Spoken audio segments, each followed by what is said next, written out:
And yes, the 3D is good too. Hello, Freedom Guy 55 here again.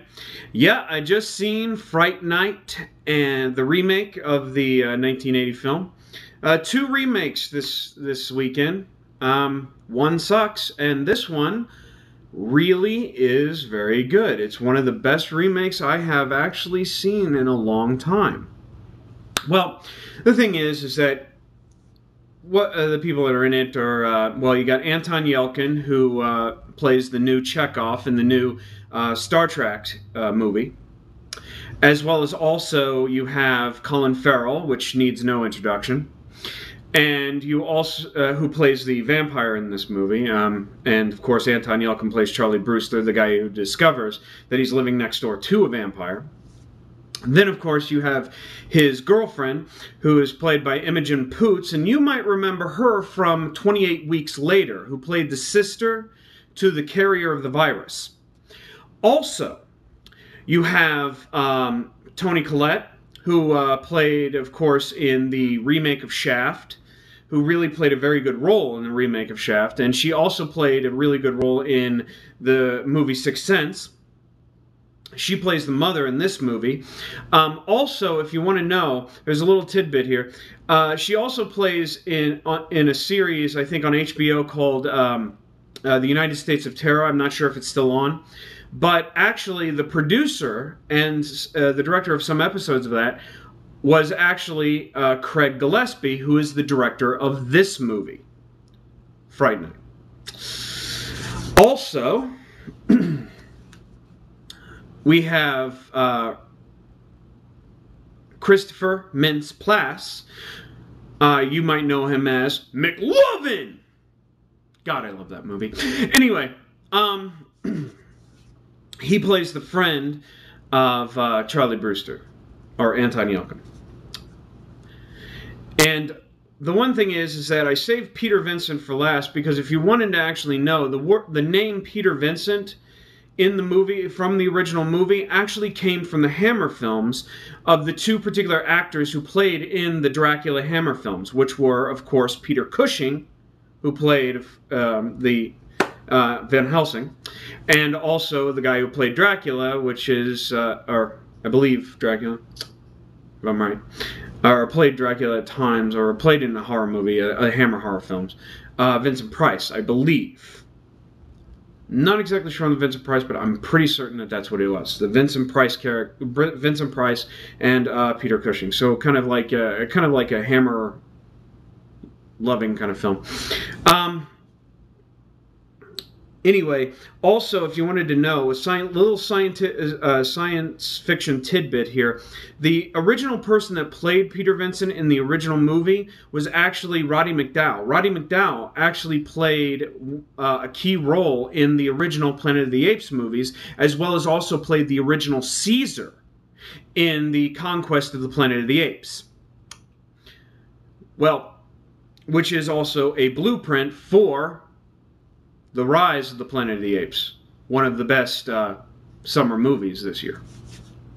And then, of course, this Peter Vincent, a little bit of a science fiction tidbit here as well, is played by David Tennant.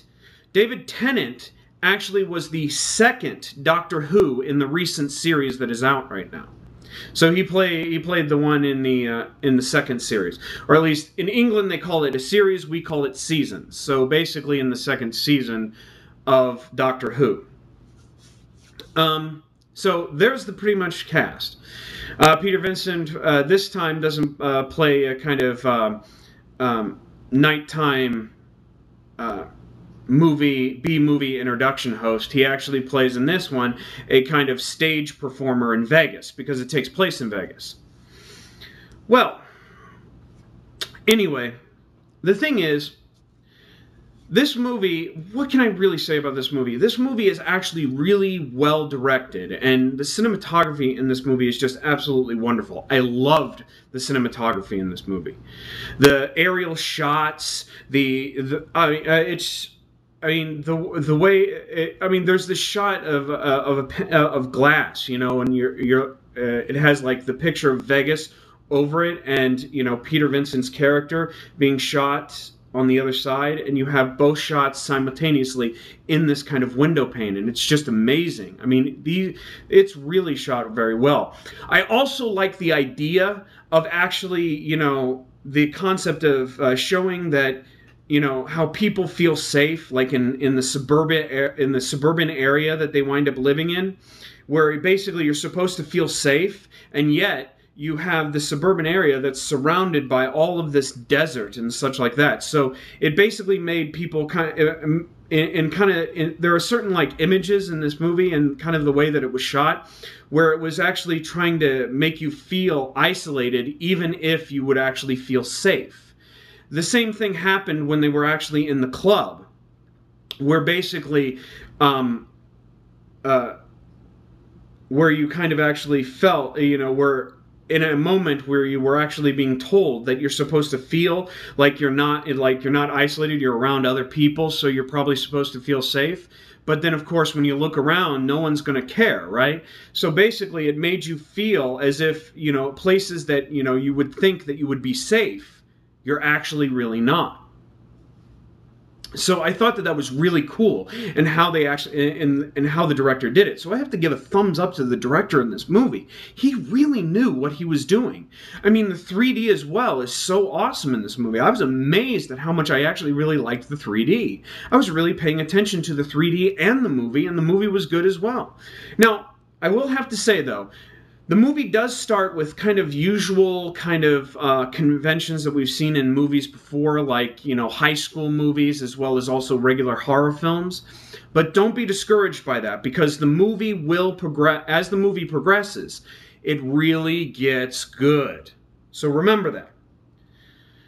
So, I mean, I am utterly amazed at how much I really did enjoy this film. I will actually buy it on Blu-ray, definitely. As far as anything else, though, those were the kind of hiccups that I had. Most of the rest of the movie just kind of played somewhat similar to the original film in such a way, but also kept it very fresh and very good, very much better than the original movie. And I just love the actual cinematography. Sorry to talk about the cinematography again, but also the cinematography of the kind of nighttime shots and the darkness and the bleakness was actually really captured too, and I really love that. It was just awesome. God, what else can I say about this? I mean, this movie is really good. I was really shy about it. I have to say, it is a must-see for me. It's a thumbs up. I give it 4 stars. 4 stars out of 5. So, I mean, it's not the greatest thing, but really, I did like it. And also, I have to actually say something. There is a cameo from the original film. A character from the original film is actually in this movie. So there's a kind of cameo of that, and I thought that was actually interesting as well. So, it is a must-see. See this movie. Forget Conan the Barbarian. Please, forget that. Go see Fright Night. It is a good movie. It is a must-see. Go see it. Now. 4 stars, thumbs up. I'm gone. And I guess that's it. I thank you for your time, and have a nice day.